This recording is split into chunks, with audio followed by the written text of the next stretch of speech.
bisa ditambah, bisa dikurangi, elemennya itu bebas. Begitu. Nah, kemudian untuk penghapusan array. Nah, penghapusan array itu tidak mungkin dilakukan. Maksudnya gimana Bu, kok penghapusan array tidak mungkin dilakukan?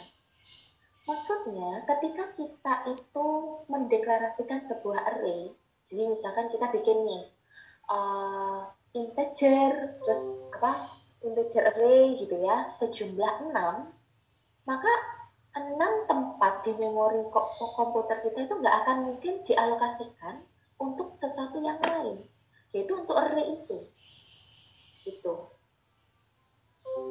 Bu, katanya kalau di stack atau queue itu bisa dihapus, begitu ya. Sebetulnya bukan dihapus, tetapi tempatnya itu ada. Hanya datanya kita set berbeda. Misalkan kalau dia integer, datanya kita set dengan 0. Kalau dia string, kita set dengan string kosong. Tetapi sebetulnya itu ada datanya.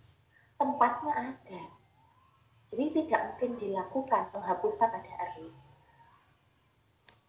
Tetapi kalau pada linked list kita mungkin untuk melakukan penghapusan. Misal nih, data D kita tidak pakai. Ya udah, data D kita hapus. Tuh, maka karena C ini data yang terakhir, C langsung menunjuk ke null. Seperti itu. Oke, dari sini tentang perbandingan array dan linked list, apa ada yang mau ditanyakan?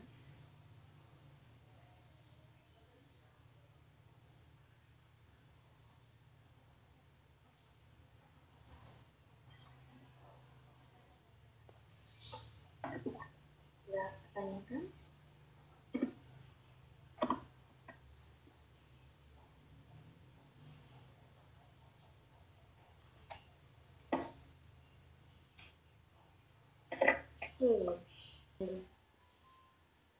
Apakah bisa saya lanjutkan? Terima kasih konfirmasinya. Nah, ini dia. Not pada linked list, implementasi pada Java. Nah, jadi kita membentuknya dengan menggunakan abstract data type, jadi dia dari kelas, gitu ya. Nah, mungkin teman-teman bisa, kayaknya di modul ada ya, di modul kayaknya sudah ada. Untuk itu silakan teman-teman bisa coba, sambil dicoba di di ininya masing-masing, modulnya masing-masing, dan di Java-nya masing-masing.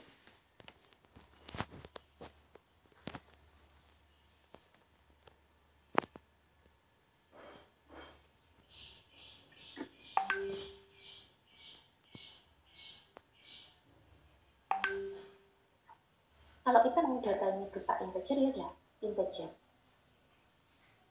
Nah, karena node itu dia menunjuk ke node yang lain, maka di sini kita panggil tipe datanya juga node, gitu.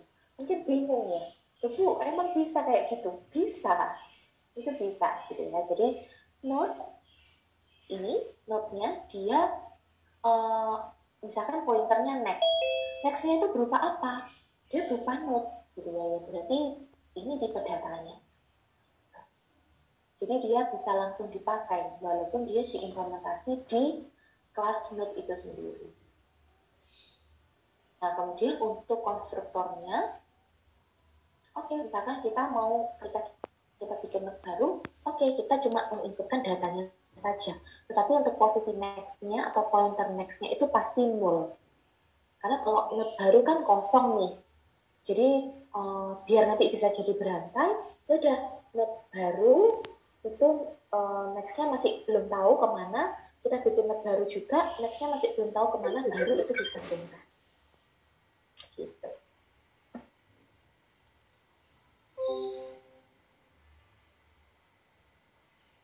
Oke, ini adalah implementasi dari node.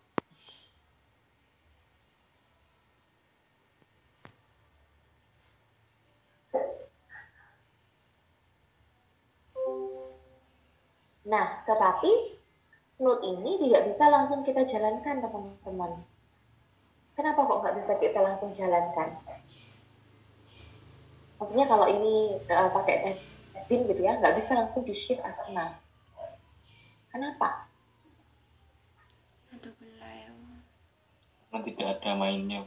Betul, karena nggak ada mainnya gitu ya. Ini bukan merupakan implementasinya, ini hanya satu node aja. Tapi nanti di implementasinya, ya kita bikin kelas yang baru, yang ada method main. Oke, saya lanjutkan.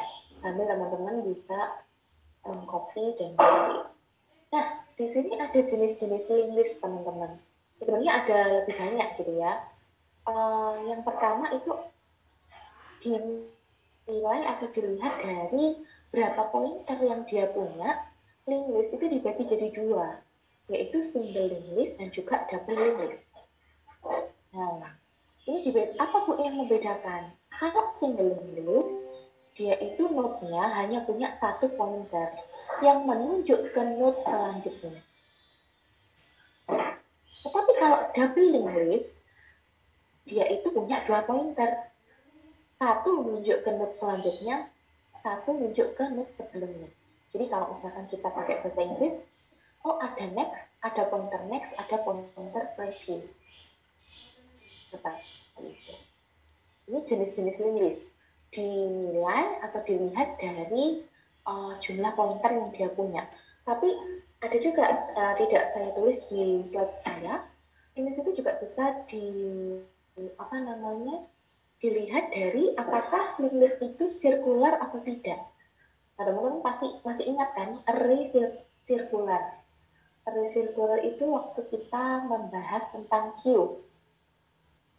Nah, jadi itu maksudnya apa? Yang terakhir sama yang awal itu bisa jadi bersebelahan. Itu kalau sirkular. Kalau non sirkular berarti non sirkular ya seperti ini tadi bentuknya. Nah, ini non sirkular. Aliasnya depan sama belakang seperti kereta. Tidak mungkin akan bertemu. Begitu. Kalau sirkular ya berarti dia membentuk lingkaran. Ini jenis-jenis linked list. Nah, linked list sendiri dia punya beberapa properti. Yang pertama adalah head. Head itu yang pasti ada. Kenapa? Karena dia menunjukkan awalannya linked list. Gitu. Kenapa kok kita perlu head? Karena sekali lagi, ketika kita akan mengakses sebuah linked list, kita nggak bisa langsung mengakses dari langsung ke tengah gitu ya, nggak bisa. Kita harus mulai dari awal atau dari depan. Berarti posisi head itu dia harus selalu disimpan. Posisi head ini menunjukkan dari mana sih awalannya si linked list ini. Nah, baru nanti dia akan menunjuk node head itu menunjuk node selanjutnya, node selanjutnya, node selanjutnya, node selanjutnya gitu. Nah, kalau metodenya kita bisa ada beberapa gitu ya, is empty, dia ngecek apakah linked list itu sedang kosong, apakah ada isinya. Kemudian kita punya juga metode untuk menginsertkan node, jadi menambahkan node baru pada serangkaian linked list. Nah, ini nanti penambahannya bisa dari macam-macam, bisa dari depan, bisa dari belakang, bisa menambahkannya di tengah-tengah. Itu keunikan dari linked list. Setelah itu kita kalau mau mencari data pada linked list, kita bisa menambahkan method find node dengan nilai value yang kita cari sebagai parameter. Nah, kemudian kita juga bisa nih melakukan penghapusan node, gitu ya, delete node. Terus kemudian ada value-nya apa? Atau node yang mana? Node dengan value apa yang akan dihapus? Itu bisa. Dan kita bisa juga menambahkan metode untuk melakukan print isi dari linked list tersebut. Begitu. Ada yang mau ditanyakan?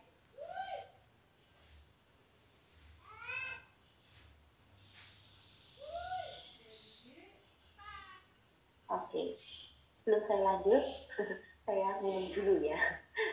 Oke. Silakan teman-teman mungkin bisa mencoba-coba codingnya ini.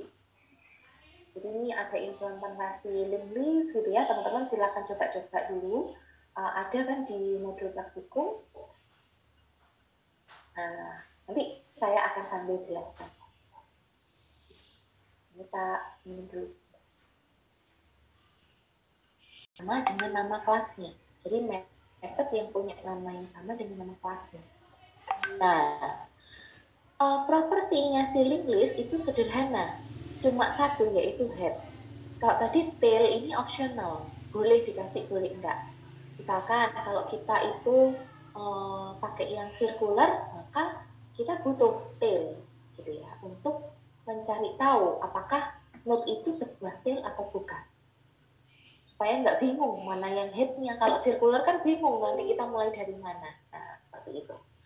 Tapi kalau misalkan yang non circular, pendefinisian head saja sudah cukup. Nah kemudian ini adalah method konstruktor. Kita mendefinisikannya headnya itu sama dengan null. Artinya null adalah kalau kita nemu null pointer exception pada Java, artinya objek itu tidak ada atau objek itu belum tercipta atau kosong. Itu artinya null. Oke.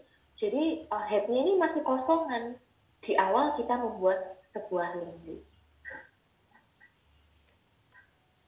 Oke. Dari sini ada yang mau ditanyakan dulu? Izin bertanya, Bu. Silakan Mas Taufik.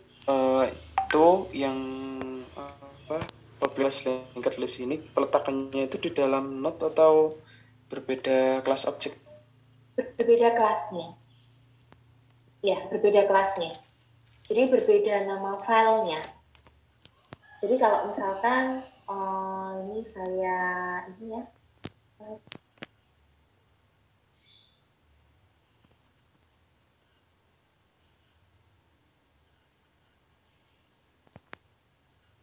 Nah, jadi dia berbentuk dua buah kelas atau dua buah file. Satu node-nya, gitu ya.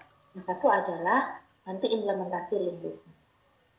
Gitu. Jadi ada dua file yang berbeda. Oke, ada pertanyaan lagi nggak di sini?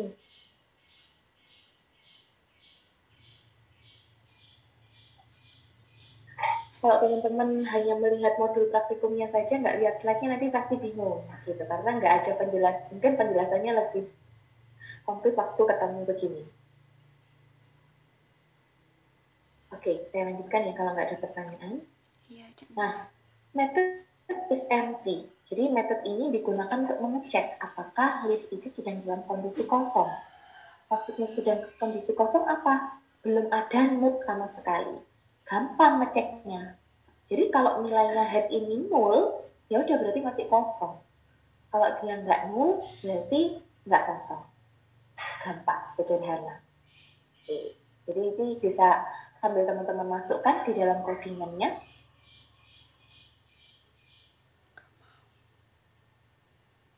Tinggal copy paste saja kan ya.